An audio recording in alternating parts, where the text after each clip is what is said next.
عمران میں اکڑ اور غرور بہت زیادہ ہے۔ سید قاسم علی شاہ۔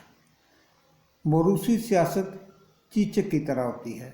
سعد رفیق۔ سلمان شہباز نے مفتیٰ اسماعیل کو جوکر کہہ دیا اور یہ کہا کہ وہ جوکر شو کرتے رہے ہیں، پاکستان کی اکانومی کو برباد کرتی ہے۔ تفصیلات۔ قاسم علی شاہ پاکستان کے ایک زبردست موٹیویشنل سپیکر ہیں۔ شاہ صاحب نہ صرف پاکستان بلکہ بیرون پاکستان بھی اکثر و بیشتر لیکچر دینے کے لیے جاتے رہتے ہیں۔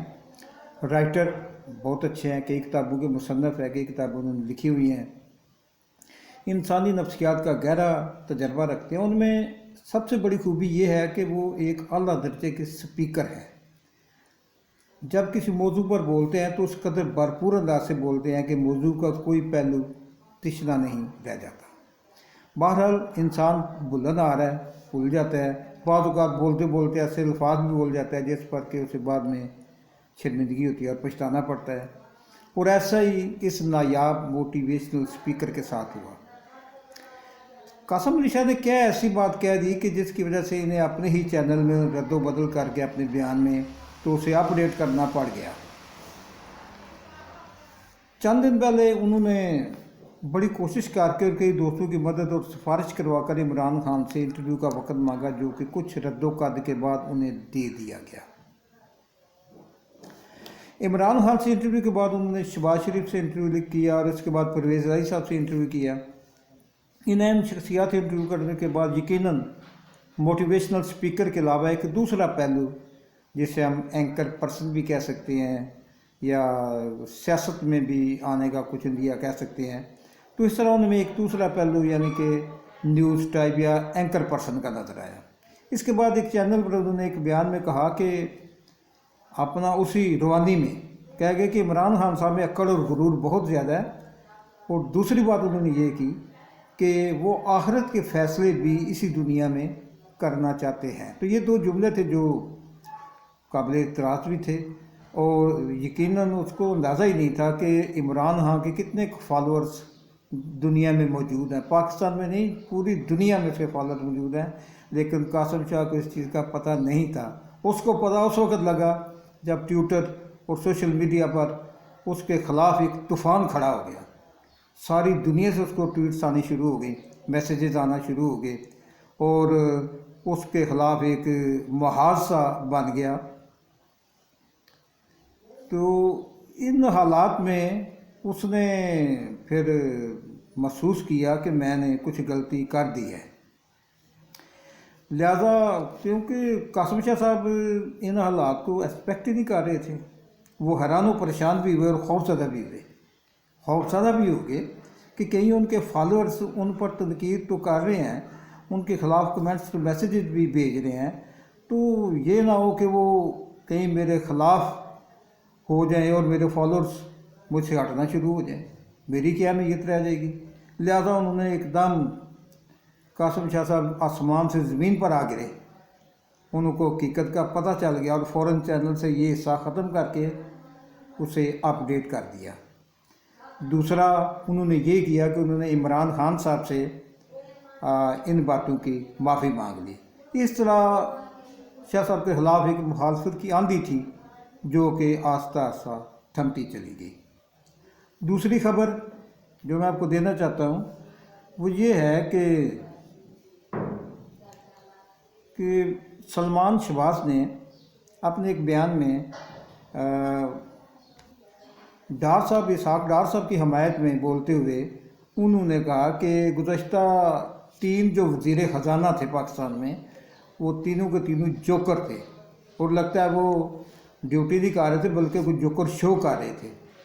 انہوں نے مائنز دباتے چلے گئے، یعنی کہ انہوں نے ایسے اقدامات کیے جس سے تباہی کا ایک آتی گئی، اور پاکستان کی معیشت جو ہے وہ بہت زبردست خسارے میں چلی گئی۔ اب اسحاق ڈار آ کے بہت شدید محنت کر رہے ہیں لیکن وہ اس کے اوپر قابو نہیں پایا جا رہا۔ تو اس طرح ساری معیشت کی تباہی کی ذمہ داری انہوں نے 3 افراد پر ڈال دیا ہے۔ پہلے نمبر پر شوکت ترین صاحب ہیں، حفیظ پاشا ہیں اور مفتیٰ اسماعیل صاحب ہیں۔ تو وہ یہ بات کر سکتے ہیں، ان کو یہ بات کرنے کا حق حاصل ہے، کیونکہ جب ان کو دولت کی ضرورت پڑی تو کوئی ایسی بات نہیں، پورا پاکستان ان کے سامنے تھا، جس کو چاہے لوٹ لیں، جس محکمے کو چاہے لوٹ لیں، جس جگہ سے چاہے لوٹ لیں، لوٹ کھسوٹ کا انہیں بھرپور موقع ملا، منی لانڈر کا بھرپور موقع ملا، اور آج وہ جن حالوں میں ہیں وہ تو کیا بات ہے، وہ تو کسی کو انسان ہی نہیں اب سمجھتے۔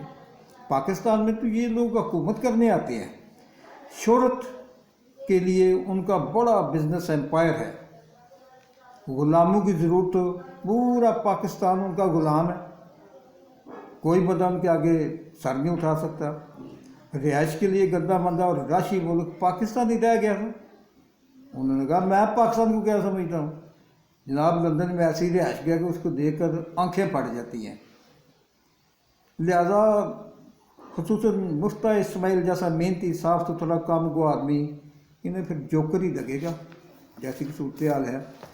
اب تیسری خبر کی طرف آتے ہیں کہ سعد رفیق صاحب نے ایک بیان میں کہا تھا کہ موروثی سیاست چیچک کی طرح ہوتی ہے۔ چیچک کی بیماری ایک وائرس سے ہوتی ہے، یہ ایک چھوٹی بیماری ہے، یعنی چیچک زدہ شخص اگر کسی صحت مند آدمی سے ملے تو صحت مند شخص کو بھی یہ بیماری ہو سکتی ہے۔ اسی طرح موروثی سیاست ان لوگوں کے درمیان ہی رہتی ہے جو کہ آپس میں بڑے کلوز ہوتے ہیں، رشتہ دار ہوتے ہیں یا ان کے قریبی رشتے ہوتے ہیں۔ نواز شریف کے بعد شہباز شریف اور اس کے بعد متوقع مریم نواز، حمزہ شہباز، یہ سارے لوگ ہیں آپس میں بڑے کلوز ہیں، اور ظاہر ہے یہی حکمران آئیں گے۔ اسی طرح بھٹو صاحب، بینظیر بھٹو، آصف زرداری، بلاول بھٹو، اور ایک لمبی لائن ہے، یہ سب لوگ ایک چھوٹی بیماری کی طرح ہیں جو کہ اپنے قریب رہنے والے کسی بھی شخص کو ہو سکتی ہے۔ لہذا شہباز شریف اور آصف زرداری کو سعد رفیق کی یہ بات مان لینی چاہیے اور اپنی پارٹی میں اپنے خاندانی افراد سے ہٹ کر دوسرے لوگوں کو بھی موقع دینا چاہیے۔ مثلا احسن اقبال ہیں، سعد رفیق صاحب ہیں، خرم دستگیر ہیں، محمود بشیر ورک صاحب ہیں، یہ نون لیگ میں بڑے اچھے لوگ ہیں۔ اسی طرح پیپلز پارٹی میں اعتزاز احسن صاحب ہیں، قمر زمان کہرہ صاحب ہیں، سعید غنی ہیں، شیری رحمان صاحب ہیں، لیکن افسوس نہ تو یہ ہونا ہے نہ یہ ہو سکے گا۔ تو پیپلز پارٹی میں تو کوئی ممکن نہیں ہے ایسی بات، یہ تو ہو ہی نہیں سکتا کہ وہ جو خصوصی عہدے ہیں، بڑے عہدے ہیں، ان میں سے کسی ایک کو دے دیں، چاہے ان میں کتنی قابلیت کیوں نہ ہو۔ تو مسلم لیگ نون میں عام حالات میں ایسا ہو سکتا ہے لیکن ناممکن ہے، کیونکہ ابھی ایک لمبی لائن پیچھے لگی ہوئی ہے۔ شہباز شریف ہیں، مریم نواز ہیں، سلمان شہباز کے ہیں، اور اس کے علاوہ بے شمار لوگ ہیں۔ تو بہرصورت سعد رفیق کی اس بات کو وزن نہیں دیا جا سکتا، اور ان کی موروثی سیاست کا جو نظریہ ہے وہ نہ تو نواز شریف پر اثر انداز ہوتا ہے نہ ہی آصف زرداری پر اثر انداز ہو سکتا ہے۔ لہٰذا ان کو یہی کہا جا سکتا ہے کہ بسا آرزو کے خاک شدہ۔ چینل کو سبسکرائب کریں، لائک کریں، شیئر کریں اور گھنٹی کے بٹن کو دبا دیں۔ انشاءاللہ ہمارا کام جاری رہے گا۔ اللہ آپ کا حامی ناصر۔ السلام علیکم۔